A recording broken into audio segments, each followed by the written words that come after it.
11 घंटे तक national highway number 44 को उन्होंने ब्लॉक रखा, वहां पर जाम लगाकर रखा। तो इसका मतलब तो सीधा सीधा है कि नरोत्तम मिश्रा अपने कार्यकर्ताओं के जरिए पार्टी हाईकमान पर दबाव डालने की कोशिश कर रहे थे।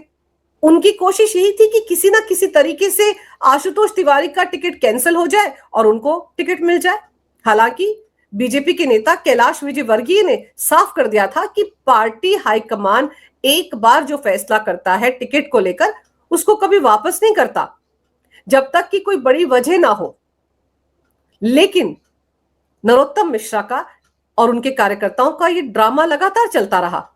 और फिर सवाल यह है कि आशुतोष तिवारी को टिकट क्यों ना दिया जाए। छात्र जीवन से वो राष्ट्रीय स्वयंसेवक संघ से जुड़े रहे हैं और संगठन में कई पदों पर काम कर चुके हैं। और फिर नरोत्तम मिश्रा के बारे में तो यह भी कहा जा रहा है कि उनके नाम को लेकर ना पार्टी तैयार थी और ना ही संघ तैयार था। संघ और पार्टी हाईकमान दोनों ने मिलकर यह फैसला किया, लेकिन यह बात नरोत्तम मिश्रा को समझ में नहीं आई और उन्होंने अपने कार्यकर्ताओं को सड़क पर उतारकर एक और मुसीबत मोल ले ली। क्योंकि 27 कार्यकर्ता हैं बीजेपी के जिनके खिलाफ एफआईआर दर्ज हो गई है, उनके खिलाफ कार्रवाई की जा रही है।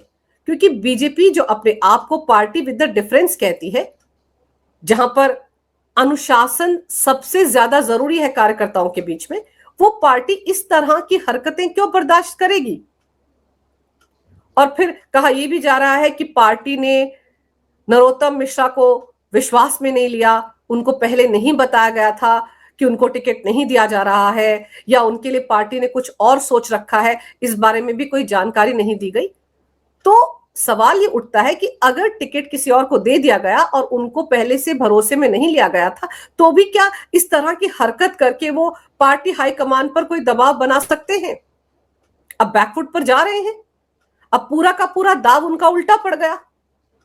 इस वक्त तो नरोत्तम मिश्रा बैकफुट पर है, पार्टी हाईकमान उनसे बेहद नाराज है।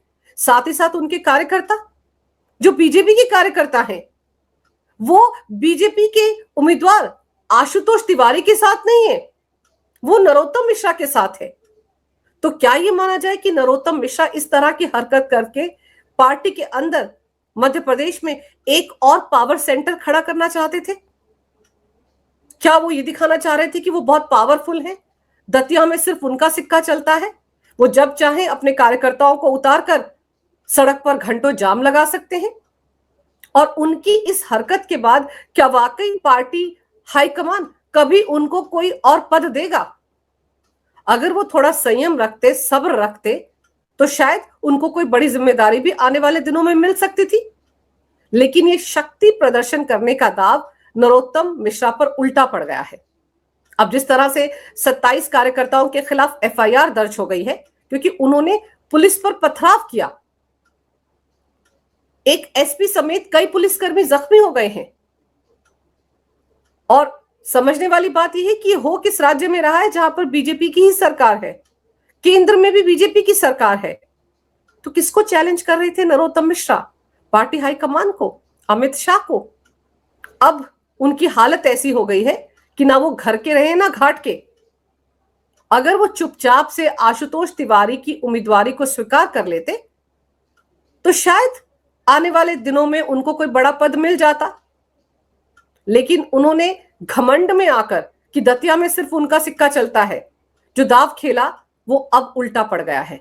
और इस तरह की हरकत करके नरोत्तम मिश्रा ने सच में एक बड़ी मुसीबत मोल ले ली है। अब पार्टी को उन पर कतई भरोसा नहीं रह गया है, क्योंकि भले ही वो ये कहें कि उनको नहीं पता था कि उनके कार्यकर्ता इस तरह से रिएक्ट करेंगे, ये बात किसी के गले नहीं उतरती।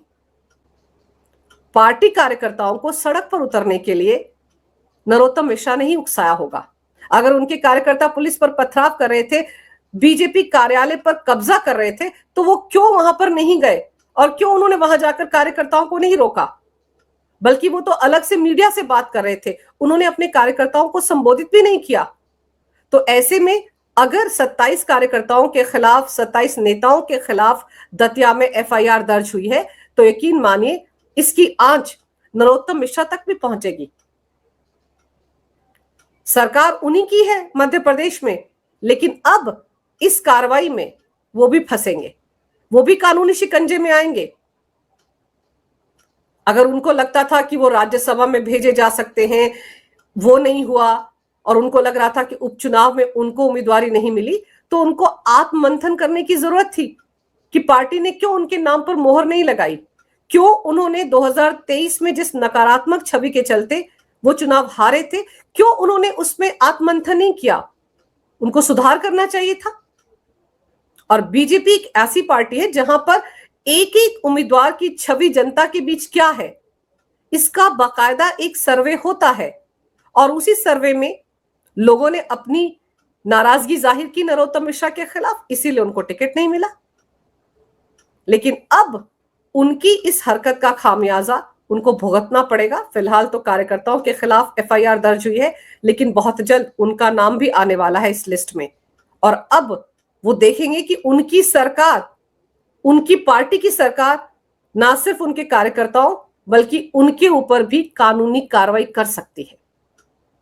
और ये कार्रवाई करना जरूरी भी था बीजेपी के लिए, जरूरी भी था मोहन यादव सरकार के लिए, क्योंकि इस तरह की हरकतें अगर कद्दावर नेता करेंगे तो फिर पार्टी किस तरफ जाएगी। फिर कैसे बीजेपी कहेगी कि वो कांग्रेस से अलग है। कांग्रेस में भी तो इसी तरह का तमाशा पंजाब में चल रहा है।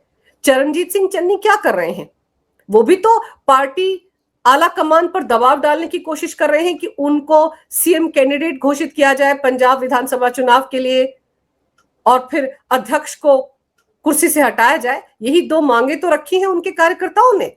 तो जो खेल पंजाब में चरणजीत सिंह चन्नी खेल रहे थे, कुछ वैसा ही खेल तो डॉक्टर नरोत्तम मिश्रा ने खेलने की कोशिश की, लेकिन उनको ये कोशिश भारी पड़ गई है। अभी तो उनके कार्यकर्ताओं के खिलाफ एफआईआर दर्ज हुई है, लेकिन बहुत जल्द वो भी कानूनी पचड़े में फंस सकते हैं। और पार्टी में तो वो अब अलग थलग पड़ ही गए हैं। तो बीजेपी में रहकर उनकी राहें आसान होंगी या मुश्किल होंगी, ये तो आने वाला वक्त बताएगा। लेकिन फिलहाल जो शक्ति प्रदर्शन करने की कोशिश की थी नरोत्तम मिश्रा ने, वो दाव उन पर उल्टा पड़ गया है।